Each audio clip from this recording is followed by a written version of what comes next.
अब हम पढ़ेंगे जो इस चैप्टर का मेन जो टॉपिक है वो है संबंधों के प्रकार। उसमें 3 टाइप्स के जो संबंध हैं बहुत महत्वपूर्ण है। पहला संबंध जो है स्वतुल्य संबंध, नाम से स्पष्ट है कि स्वतुल्य मतलब स्वयं के समान। उसके बाद आता है दूसरा सम्मित संबंध और तीसरा है संक्रामक संबंध। तो सबसे पहले स्वतुल्य संबंध की बात करने के लिए हम ये मान लेते हैं कि एक रिलेशन है R जो कि सेट ए में सेट ए से ही एक रिलेशन है। उसको इस तरीके से लिख सकते हैं, ए का ए से ही रिलेशन। सेट ए है एक नॉन एम्प्टी सेट है, एक नॉन एम्प्टी मतलब जिसमें मतलब अवयव है, अरिक्त समुच्चय जो।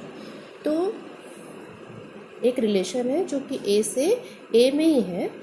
ए में अवयव जो है आपके, इसको हम ऐसे भी लिख सकते हैं कि आर जो होगा सबसेट होगा ए क्रॉस ए का।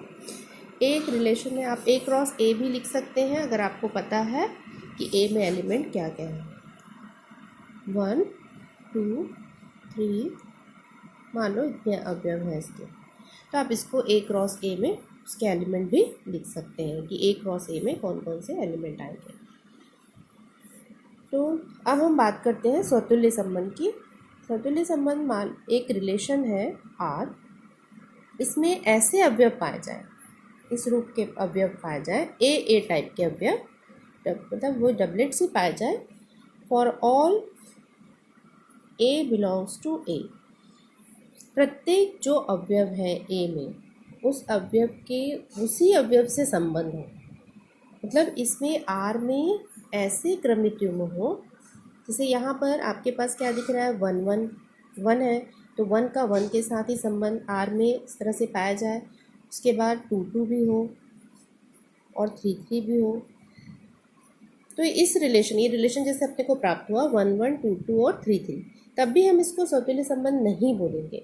हमको स्वतुल्य संबंध के लिए इसकी परिभाषा में ये देखना है कि प्रत्येक सभी ए जो है ए में शामिल है।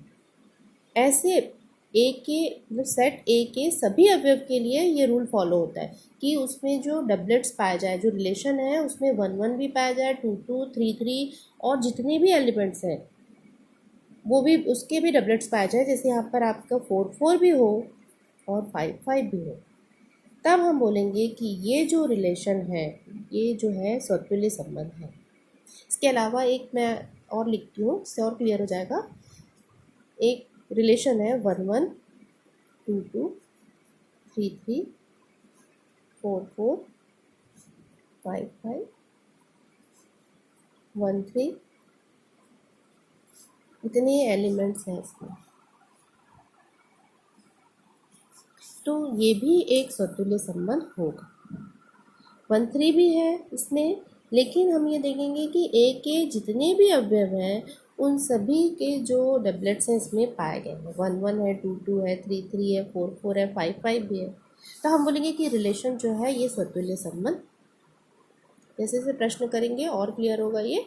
उसके बाद आते हैं हम सम्मित संबंध में। सम्मित संबंध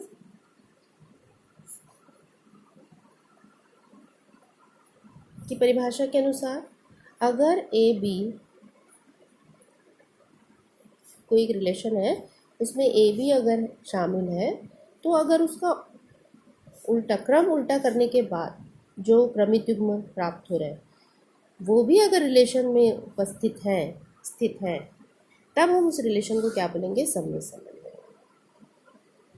सम्मित संबंध को आप उदाहरण के द्वारा समझ सकते हैं कि वो संबंध सम्मित कब कहलाएगा। अगर कोई भी उस सम्मित संबंध मतलब आप जैसे ही उसके अवयव यहाँ पर, जैसे यहाँ पर आपको दिया 1 1 2, तो उसका विपरीत करने के बाद क्या हो रहा है, उसको उल्टा करने के बाद क्या हो रहा है, 2 4 उपस्थित है।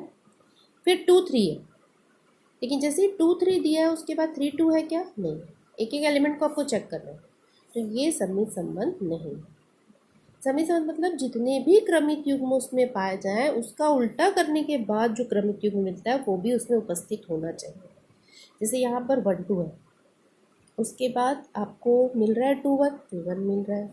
1 1 है तो उसका उल्टा भी 1 1 है, 2 2 है तो 2 2 का मतलब जितने भी क्रमिक युग्म हैं सभी के विपरीत करने के बाद भी उसके क्रमिक युग्म भी उसमें उपस्थित हैं, तो ये भी संबंध क्या है आपका सममित संबंध।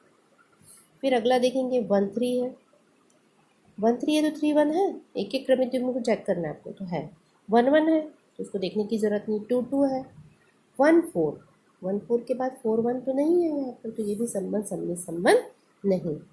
उसके बाद आते हैं 1 1 है, 2 2 है, 3 3 है, तो ये जो है आपका सममित संबंध है, क्योंकि इसको विपरीत करने के बाद वही मिल रहा है।